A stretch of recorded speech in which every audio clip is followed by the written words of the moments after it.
সমুদ্র কাছে হওয়ায় মাছ ধরার মৌসুম না হলেও সমুদ্রগামী মাছ ধরা ট্রলারের ভিড় থাকে সারা বছর শিববাড়িয়া খালটির দুপাশে। আর মৌসুমে মাছ বিক্রি করতে প্রতিদিন শত শত ট্রলার আসে এখানে। তাই একটি নয়, খালটির দুপাশে দুটি মৎস্য অবতরণ কেন্দ্র নির্মাণ করছে মৎস্য উন্নয়ন কর্পোরেশন বিএফডিসি।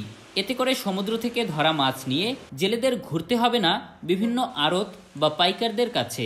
সব আড়তদার ও পাইকাররা থাকবেন একই ছাদের নিচে। চালু হলে আপনার বরিশালের ঢাকার ওসব এলাকার পাঠিয়ে যাবে। কেন্দ্রটা হইলে যে পাইকার বেশি থাকবে, আমাদের মাছ আরো বেশি দামে বিক্রি করতে পারবো আমরা। সব আড়তের পাইকার পত্র সব একখানে পাওয়া যাবে, বেচা কিনার ডাক ভালো হইবে। তবে আড়তদাররা বলছেন ভিন্ন কথা। তাদের মতে রাজস্ব আদায় করা হলে এখান থেকে মুখ ফিরিয়ে নেবে জেলেরা।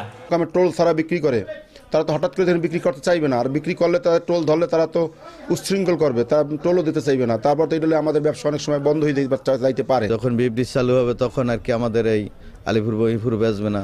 নির্মাণাধীন অবতরণ কেন্দ্র দুটিতে ট্রলার ভেড়ার জন্য পল্টুন, দুটি করে মাছ বিক্রি ও একটি করে মাছ প্যাকেট করার জন্য টলঘরের নির্মাণ কাজ ইতিমধ্যে সম্পন্ন হয়েছে।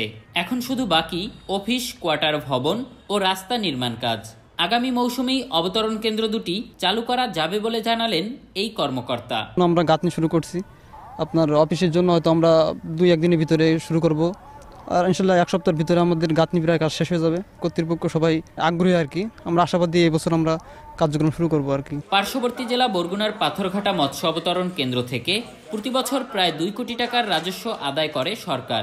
তবে এখানে আরও বেশি ট্রলার আসায় 7 থেকে 8 কোটি টাকা রাজস্ব আদায় হবে বলে ধারণা করা হচ্ছে। এম এ আজিম, সময় সংবাদ, পটুয়াখালী।